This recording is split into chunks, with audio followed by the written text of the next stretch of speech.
In this video, I want to share the latest updates of my stock portfolio. I've made some moves. I have bought some stocks, sold some stocks, and I want to talk about the big picture, how I plan to invest for 2025.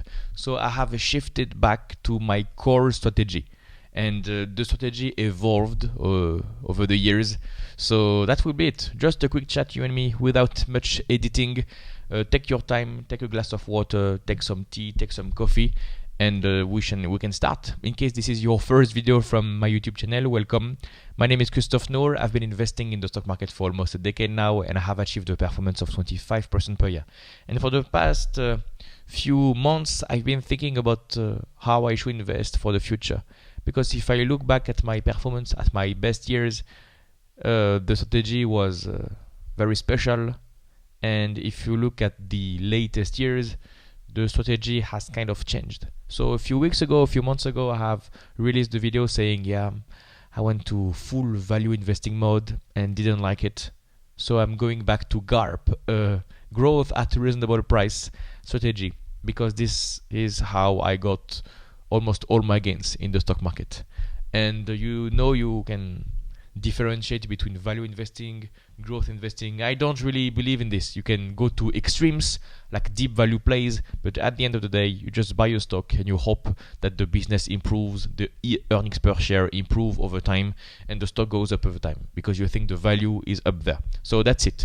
And over the past years, I have been kind of changing the strategy, and instead of going to the GARP investments, I have, for example, followed Warren Buffett, and I have bought Occidental Petroleum, so an oil and gas play, because this is cyclical, yes, but Warren Buffett is buying, and I did the due diligence, I did the capital allocation work, analysis, and I failed on this one.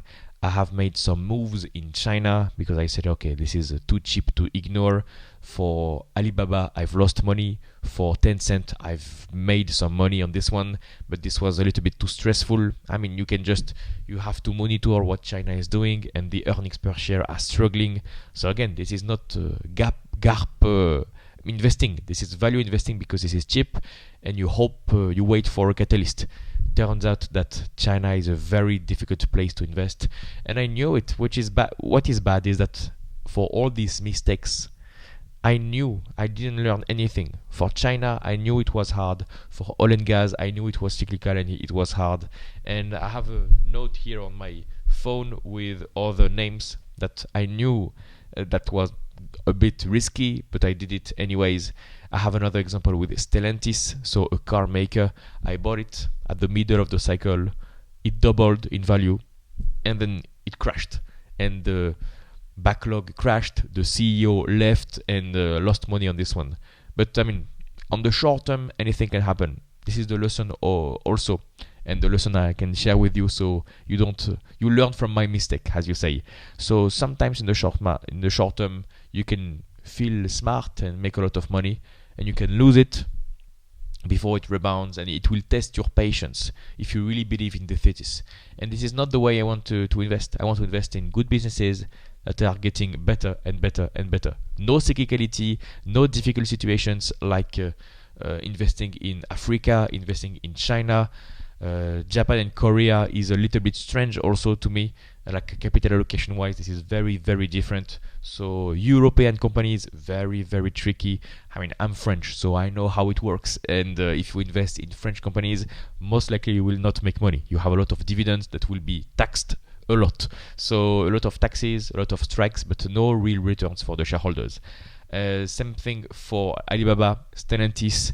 You have Prosus, you have another company, Ally Financial, so it's a value play. I've made money on this one, but sold it quickly. Louisiana Pacific, so wood products, home building sector in the US. Some value plays, buyback yield. It's the kind of stock that you buy, you wait for an arbitrage play, a catalyst for 2 years, 3 years, and then you sell them, and you have to turn other rocks. And I didn't like this process. So the change in strategy is that in 2022, 2023, 2024, I have progressively shifted to this turning rocks strategy. of buying something, waiting 2 years, and then you sell. And I have a similar situation with Pool Corp, where you wait for a catalyst, and I sold Pool Corp, and other small car dealerships where I preferred other opportunities. And you know what? Let me share my portfolio, so you will have my current portfolio. I mean, it's always there. It's a public portfolio, so you can check it any day of the week. And I have shifted back to a GARP investing, as I said. So great companies that stay great and are improving. So over the last months, I have bought more Brookfield, more Google, more Meta. I've known these stocks since 2018. I've been investing in these stocks since 2018. Google and Meta, I know them very well. I consume them every day, actually, and I know very well how they work. So these are my core holdings of my business. You have also more investment in Evolution that can easily double, in my opinion. So you have more AutoZone. AutoZone has been, this is one of the most beautiful charts I've seen in the stock market. Please do the due diligence of AutoZone. If you look at efficiency, margins, buyback machine, earnings per share, free cash flow per share, they only focus on what matters in the long term. And this is exactly the reason why I invest in AutoZone. The PE ratio is roughly 20. Okay, very well. You have a management deadly focused on earnings per share, buybacks, efficiency.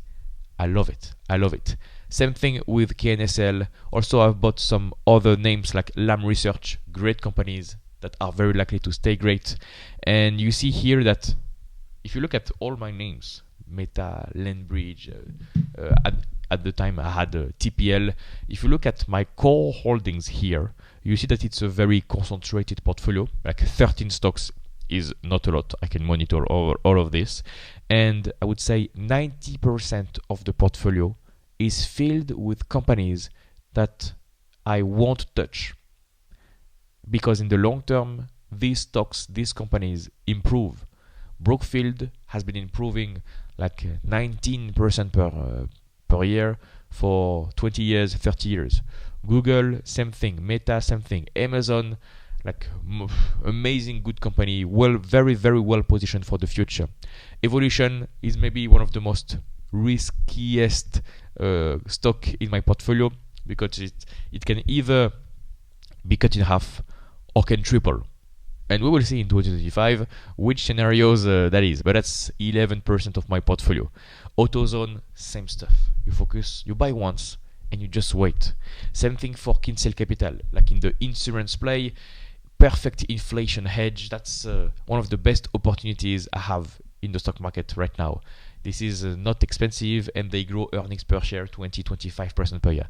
So we are talking about great businesses with a great vision, great management, and you just let them do the work. Same thing with Lam Research. Landbridge, same thing. I would say it's on the risky side of my portfolio because it's a recent IPO and it can either be cut in half or 10x, literally. And you have the remaining 10% of my portfolio. So that was like the safe part. I mean, rather safe, you don't touch 90% of my portfolio. I won't touch it. For the remaining 10% of my portfolio, I can touch it. You have Occidental Petroleum that I plan to sell in the future. Major mistake on my part because I should have sold it previously. I bought Oxy for the right reasons, and then the capital allocation strategy changed because I bought for the buybacks and they did a massive acquisition with debt. Anyway, that's for another video. The management strategy changed and I didn't sell at that time, and I should have sold and bought more Google, more Meta, but I don't know, laziness. I don't know. Sometimes you just hope for the best. I should have sold. So I will sell. I want to start 2025 in the good way. So far, I like the portfolio, so I will just cut the position and buy something else. And I have AMR. It's a coal play, a coal mine in the US, one of the lowest cost producer of met coal in the US. It's a copycat clone from Monish Pabrai. And when I bought the stock back in 2023, it doubled in 6 months. When should you sell this position? Will it triple? Will it quadruple? You don't know. Monish Pabrai has been buying this stock since 2023, has bought more in 2024, and maybe he will buy more in 2025. So as long as Monish Pabrai is buying, maybe I will stay in the train. I have been following the stock quite closely for a few years now, so I like the situation. I like the risk reward for the buybacks. Maybe my opinion will change, but I don't think I will change AMR at the moment. What I want to change is Oxy. What I want to erase from this portfolio is Oxy, but we will see. In the coming weeks, maybe it will happen. And I recently bought Gravity and Napco.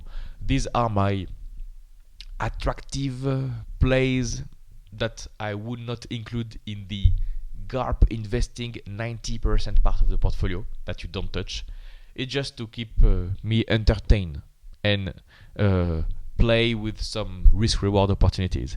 I think Gravity is a beautiful arbitrage play in Korea, and I think Napco is a very nice play. You have some risks of fraud, accounting fraud for Napco, and they hired Deloitte, and they are becoming a recurring business model. So I think the risk-reward opportunity for these two businesses are very, very attractive.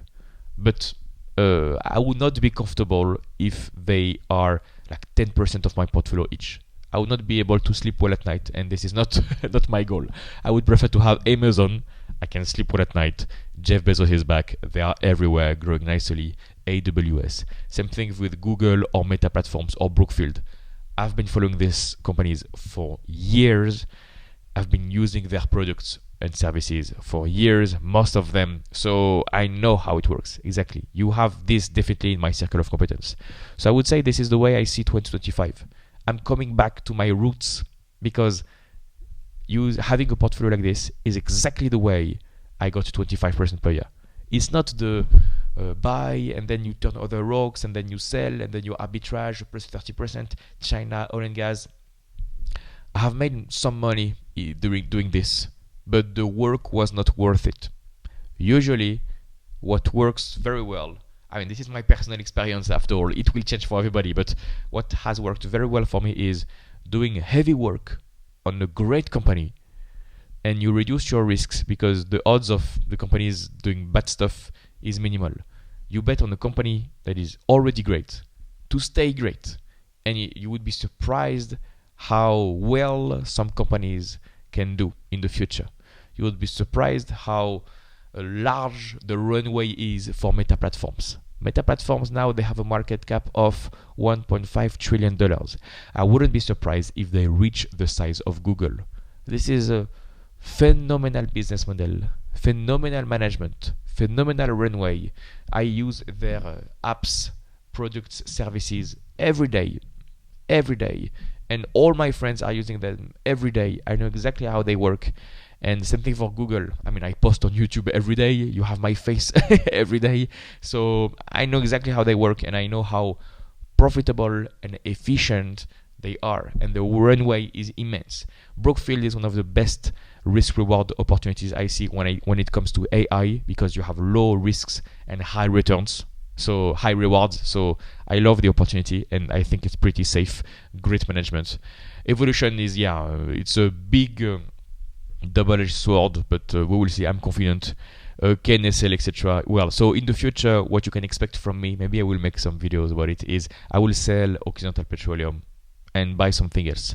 And if I sell Occidental Petroleum, my risky part of my portfolio would be AMR, 3% of the portfolio, Gravity, 1% of the portfolio, Napco, 1% of the portfolio. That would mean only 5% is short-term move, low conviction, and 95% of my portfolio is high conviction, long-term holds. I don't want a portfolio with 100% long-term holds, because you always have this temptation. You have to be entertained, and if you can make additional money, that's the way I function. That is the way I work. I can't have 100% in long-term moves, long-term holdings that you don't touch. I mean, I'm still young. I have no attention span, as all the young guys. No attention span. You need dopamine. So I just play around with 5%, and that's fine. And if that's a boost to performance, it will be a minimal boost of like 5% of your portfolio. And if that's a drag on performance, it will be a minimal drag. But this is the way I stay sane to play around with 5%. And that's fine. I want to get rid of the cyclical companies, oil and gas plays, car maker companies that struggle, companies that are very expensive. And I want to go back to my roots. And I think this strategy can work very well.